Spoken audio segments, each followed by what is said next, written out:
로마서가 16장으로 되어 있는 편지지만 이 안에 담겨져 있는 내용은 아주 강력합니다. 그래서 로마를 변화시킬 뿐만 아니라 나중에는 이 어거스틴은 이 로마서로 회개하였고, 또 마틴 루터가 종교개혁을 일으켰고, 그 다음에 조지 워스턴은 이 말씀을 통해서 미국을 건설했다. 지금도 많은 사람들이 영향력을 로마서를 통해서 갖고 있는데, 그것은 이 로마서에 담고 있는 내용, 한마디로 말하면 그것은 복음이거든요. 이 복음이 강력하기 때문이죠. 이 복음을 아주 조직적으로 체계적으로 복음의 진수를 잘 보여주고 있는 내용이 로마서입니다. 이렇게 하게 되었던 이유는 그냥 다음 주 월요일 날에, 다음 주 주일 날 오후에 전해드리면 될 것 같아서 생략하고요. 어쨌든 이 복음을 전하기 위해서 이제 이 사도 바울이 전하고 있는데, 사실 이 복음이 강력하지만 또 복음의 역사가 드러날 때마다 그 놀라운 역사가 일어나지만, 그래서 이 복음은 어쩌면 죄악으로 넘쳐져 있던 세상 가운데 폭탄을 던진 하나님의 폭탄이거든요. 근데 폭탄이 있다 할지라도 그것을 던질 사람이 필요한 거잖아요. 그 던질 사람으로 갔던 바로 바울이 너무 귀한 마음을 가졌기 때문에 복음이 능력이 일어나게 되었다라는 것도 우리가 또 간과해서는 안 되겠다라는 생각하게 됩니다. 바울이 어떤 마음으로 복음을 전했는가, 오늘 1절 한 절 말씀으로도 우리가 충분히 볼 수 있을 것 같습니다. 다시 한번 읽어볼까요? 시작. 예수 그리스도의 종 바울은 사도로 부르심을 받아 하나님의 복음을 위하여 택정함을 입었으니, 이 한 절 말씀에도 이 바울이 어떻게 복음을 붙들고 있는가, 어떤 마음으로 복음을 전하고 있는가라고 하는 것을 볼 수 있게 되는데, 먼저 가장 우리가 유심히 볼 수 있는 것은 예수 그리스도의 종으로라고 자신을 소개하고 있는 것. 물론 자신을 소개하고자 하는 것이 아니라 복음을, 예수님을 소개하기 위하여서 내가 이런 사람이야 라고 하는 게 전하고 있는 거지만, 근데 이 종이라고 하는 단어가 지금이야 그냥 우리가 귀하게도 주님의 종 이렇게 부르기도 하지만, 당시의 종, 노예인데, 이건 노예는요 사람 취급도 안 했어요. 경명스럽고 그냥 말하고 있는 짐승의 빌가자라고 하는 것이었는데, 자기를 종이라고 얘기할 뿐만 아니라 그것도 예수 그리스도의 종이다. 예수라고 하는 그 이름은 지금 우리에게는 존귀하지만, 그러나 당시에 이 예수는 예수가 누구야? 그러면 저 팔레스타인에서 억울하게 신성 모독죄로 처형당했던, 십자가에 못 박혀 죽었던 사람이야. 야, 이거는 소위 말하면 어떻게 그런, 억울하기도 하겠지만 정말 사형수이거든요. 근데 그런 사람을 자기의 이름 앞에 먼저 소개하고 있는 거죠. 사람의 마음이 그렇잖아요. 우리들도 누구 소개를, 내가 누구야 그러면 부모님, 아들, 또 내가 잘 아는 사람, 내가 누구랑 같이 학교도 다녔어, 이런 것들 자랑이 되기도 하고 그럴 터인데, 그런데 나는 예수의 종이다. 사람이라는 존재가 사실 이제 자기를 어떻게 소개하느냐에 따라서 자기의 존재, 정체성을 이야기할 수 있는 거잖아요.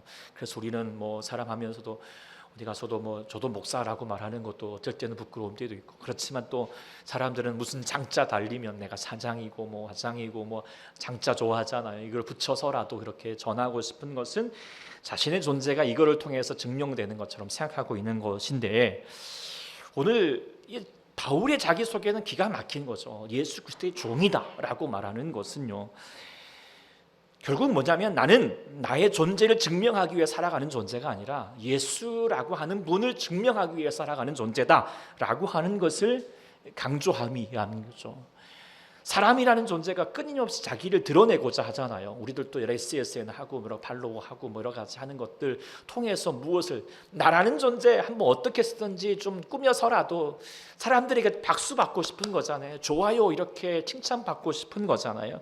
그게 사람의 마음. 그래서 더 있음직도 하고 보암직도 하게끔 이렇게 나타내고 싶은 마음일 터인데, 사도 바울은 그런 거 신경 쓰지 않은 거예요. 사실 사도 바울에게 내세울 게 많잖아요. 빌립보서에 보면은 나는 나흘째부터 8일 만에 살례를 받았고 이스라엘 족속의 베냐민 지파이고 히브리인 중에 히브리인이고 율법으로는 바리새인이고 당시에 가말리엘이라고 하는 당대의 최고의 문학 학자의 밑에서 학문을 섭렵한 사람이고 로마 시민국까지 받은 사람이다, 이렇게 소개할 수 있잖아요.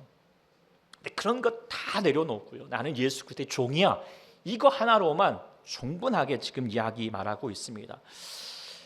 이것을 우리가 늘 항상 그리스도인으로서 살아가는 삶의 자세로 기억했으면 좋겠습니다. 우리는요, 세상이 말하는 성공, 세상이 말하는 성공이 뭐죠? 자기를 어떻게든지 드러낼 수 있는 거, 나라는 존재를 나타낼 수 있는 것이 성공이라고, 사람들에게 그래서 와 이렇게 환영받을 수 있고 칭찬받을 수 있는 것이 성공이겠지만, 우리의 성공은요, 우리의 모습을 드러내는 것에 나를 통해서 누가 드러나는 거?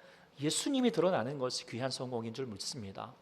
세상 사람들이야 회사에서 열심히 회사하면서 회상을 위해 충성한다 하지만 사실 그것이 결국은 무엇입니까? 자신의 번영을 위해서, 잘됨을 위해서 하는 거잖아요. 그래서 요즘은 이제 뭐 충성도 안 하잖아요. 연봉과 초우가 있는 건 얼마든지 직장을 옮길 수 있는 거. 결국은 자신의 성공을 위해서 그 모든 것들이 이용 가치에 불과한 것뿐이잖아요. 그런데요, 그리스도인의 삶의 정체는 다른 거예요. 우리는 나의 목적을 위해 살아가는 존재가 아니라 예수님이 우리의 목적이 되고, 예수님을 위해서 나의 삶이 내가 이용될 수 있도록 하는 것이 우리의 삶인 줄 믿습니다. 그런데 우리가 반대가 되어버리면 이게 이제 완전히 신앙이 변절되죠. 나의 목적을 위해서 예수님을 이용하게 되면은 그때서부터 정말 하나님의 복음이 완전히 나락으로 떨어지게 되는 것이고, 복음의 능력이 사라지게 되는 것이죠. 아까 제가 보게 되니까 대통령이 참 안타깝죠. 물론 처음은 뭐 복음을 위해서 자신을 헌신했는지 모르겠지만 결국에는 그의 삶의 결과는 결국 예수를 이용한 것뿐이잖아요. 그런데 우리들도 그렇게 될 수 있다는 것을 늘 항상 유념해야 할 줄 믿습니다. 이용하지 마시고요. 물론 주님이 이용당하실 분도 아니시지만 우리의 목적은 오직 누구에게? 예수님에게 있어야 할 줄 믿습니다. 무엇보다도 이렇게 지금 사도 바울이 나는 예수님을 드러내고자 하는 종으로서 살고 있다라고 그렇게 얘기하고 있는 것은 무엇 때문일까요? 이게 쉬운 삶이 아니거든요. 그런 유혹이 없겠습니까? 그런 능력이 없겠습니까? 그럼에도 불구하고 이렇게 자신 예수 그리스도의 복음을 위해서 살아가겠다라고 그렇게 얘기하는 것은 복음을 경험했기 때문이죠. 이 사람이, 이 바울이 세상을 모르는 사람이 아니잖아요. 순진한 사람이 아니거든요. 다 겪어봤어요. 다 누려봤어요. 다 수고해서 얻어봤어요. 그런데요, 내가 예수님 만나고 보니까 그 모든 거 별것 아니었어. 나한테 별로 쓸데가 있는 게 아니었어. 정작 알고 보니까 그 배설문에 지나지 않아. 그리고 예수님을 만나고 보니까 예수님이 가장 귀했어. 그리고 내가 예수님을 위해서 살아가는 존재가 된다면 나는 지금까지 이루었던 그 모든 것들 지나지 않고도 나는 가장 귀한 인생이 될 수 있어, 성공한 인생이 될 수 있어 라고 그렇게 확신했기 때문에 예수 그리스도 앞에 자신의 삶을 드렸던 것이죠. 우리가 이 예수를 우리가 제대로 알아야 할 줄 믿습니다. 우리 예수님은요, 나의 삶을 다 드려도요 아깝지 않을 만큼 귀한 분이신 줄 믿습니다. 이 가치를 알아가는 거거든요. 근데 우리가 깨닫지 못하는 거예요. 그래서 난 놓고도 기억자 모르는 것처럼 예수님을 알면서도 예수님을 그저 내가 이용가치 하나의 액세서리에 지나지 않게 행동하고 있다면 예수님을 모르는 것이죠. 나의 삶을 빛나게 하는 것은요, 내가 스스로 빛나는 것이 아니에요. 우리라는 존재가 발광체가 아니에요. 우리가 스스로 빛날 수가 없어요. 희미할 수밖에 없고요, 꺼져갈 수밖에 없어요. 우리는 존재는요, 반사체가 되어야 돼요. 주님의 영광의 빛이 내게 비추어서 그 빛을 통해서 우리 가운데 비춰질 때 우리의 인생이 환한 인생이 되는 줄 믿습니다. 영광스러운 인생이 될 수 있다는 거예요. 그러기 위해서는 우리는 무엇을 봐야 되는 거예요? 빛 대신 주님께만 바라봐야 돼요. 그 주님께만 집중해야 되는 것이죠. 그래서 주님을 통하여서 내가 끊임없이 내게 비춰지는 것을 통해서 주님을 말하고요, 주님을 전하고요, 주님을 나타내는 것에, 여러분 SNS는 뭐 이렇게 하는 것보다도 뭐 자기를 나타내는 것에 집중하지 마시고, 물론 그럴 때도 필요하겠지만, 그러나 그 안에서 누구를 담아야 돼요? 예수님을 남겨보십시오. 말씀을 남겨보십시오. 내게 이래서 너무 좋으신 분이에요. 그럴 때 우리의 인생이 가장 귀한 인생이 우리의 마지막 날에 우리에게 남겨진 게 뭘까요? 여러분들이 뭐 이렇게 막 멋지게 뭐 이렇게 했다 남겨질 것 없어요. 다 우리가 얼만큼 예수를 위해서 살았느냐라고 하는 그거 하나만 남겨야 될 줄 믿습니다. 우리는 예수로 살아가야 된다는 것이죠. 사도 바울이 나는 예수 그리스도의 이름으로 복음을 위해서 살았다 그러면서 말하잖아요. 사도로 부르심을 받아서 예수님의 하나님의 복음을 위하여 택정함을 받았다라고 그렇게 얘기하는 걸 보면은요, 이게 자신의 인생에 이 하나님의 부르심이 얼마나 밀착하게 있는가라고 하는 것을 깨닫게 되죠. 우리가 이제 코카콜라 그 사장이 그런 인터뷰를 했다잖아요. 내 몸에는 피가 흐르는 것이 아니라 코카콜라 흐르고 있어, 이렇게 말할 정도로요. 사도 바울은요, 내 삶은요 오직 예수로만 충만해져 있어. 나는 예수밖에 몰라 라고 그렇게 말하고 있는 거거든요. 그게 무엇 때문이에요? 부르심, 소명감이거든요. 소명으로 살아가는 삶은요, 선명한 인생을 살아가는 거예요. 굵고 선명한 인생. 그렇게 통하여서 하나님의 역사를 나타내는 것이죠. 삶은요, 소명으로 살아가는 사람은 단순해지는 거예요. 그분만 집중하면 되거든요. 사람들의 평가가 내가 지금 주어지는 거 중요하지 않아요.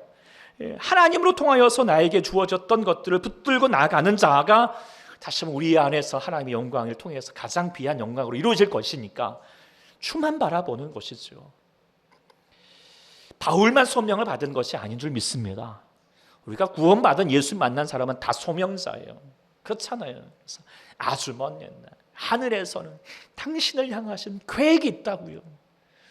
그 계획을 아십니까? 네. 나의 계획을 가지고 나의 바람을 가지고 살아가는 인생이 아니라 하늘로부터 주시는 계획을 가지고 살아가는 인생이 되기를 소망합니다. 그게 소명자라는 거예요. 그리고 예수님 만나면 그런 걸 깨달을 수밖에 없어요. 구원받고 나서 이제는 내가 구원받은 인생으로 내가 어떻게 살 것인가, 이게 자연스러운 현상이죠. 구원받았는데도 아유 이제는 내 마음대로 한번 내 뜻대로 한번 살아봐야지, 이렇게 될 수가 없거든요. 내가 어떻게 예수를 위해 살 것인가. 소명자의 삶은 억지로 되는 것이 아니에요. 바울이 억지로 이렇게 해라, 너희 해야지 않으면 너 이게 죽을 줄 알아, 너 망할 줄 알아, 이렇게 엇박하신 것도 아니거든요. 엇박한다고 해도 될 만한 바울도 아니고요. 감격이 있기 때문에, 은혜가 있기 때문에, 넘치기 때문에 즐거움으로 감당하게 되는 것이 소명인 줄 믿습니다. 우리들도 그 은혜로 살아가는 자가 되어야 할 줄 믿습니다.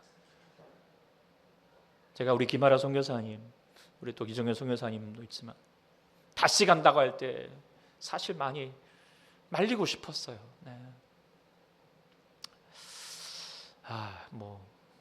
하여튼 제가 청년 때 만난 우리 귀한 자매인데 너무 재능도 많고 할 수 있는 것도 있고 열정도 있고 귀한 마음인데 국내에서도 너무 귀하게 할 수 있는 것도 많은데 굳이 말라이 그 아픔 보기만 해도 마음이 억장이 무너질 터인데 그 상처를 극복하는 것이 만만치 않을 터인데 왜 다시 가는 거야?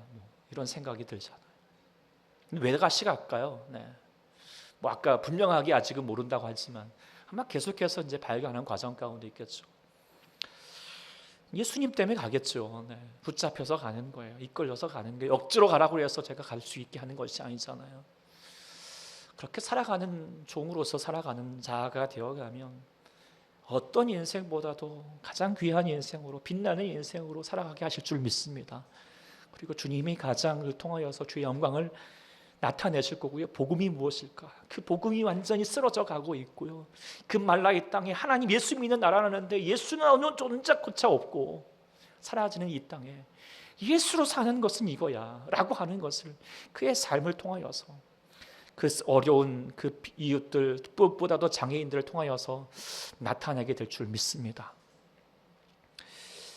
우리들도 마찬가지 되어야 하기를 소망합니다. 여러분들 바삐 살고 계시죠? 아니신가요? 더운 날에도 정말 힘들게 수고하고 살아가시는데 다시 질문 드리고 싶어요. 여러분 무엇을 위해서, 왜 사십니까? 무엇을 위해서 사십니까? 무엇 때문에 바쁘십니까?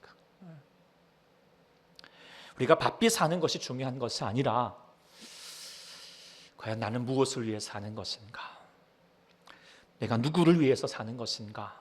우리가 늘 항상 질문하는 자가 될 수 있기를 소망합니다. 먹고 사는 것에만 붙들려 사는 것은요, 결국 내 인생을 내가 주인 삼겠다는 거거든요. 근데 결국 생각하면 이게 내 인생의 주인이 결국 사단이 되어버릴 수밖에 없는 거예요. 사단의 노예적인 삶을 살 수밖에 없는 거예요. 그런데 복음은요, 우리를 그 사단으로부터 해방시킬 뿐만 아니라 우리에게 참된 자유를 주고요, 참된 기쁨을 주고요, 참된 은혜의 삶을, 그 귀한 삶을 이루게 하실 주님이신 줄 믿습니다. 그렇기 때문에 우리가 복음에 붙들려서만 살아봅시다.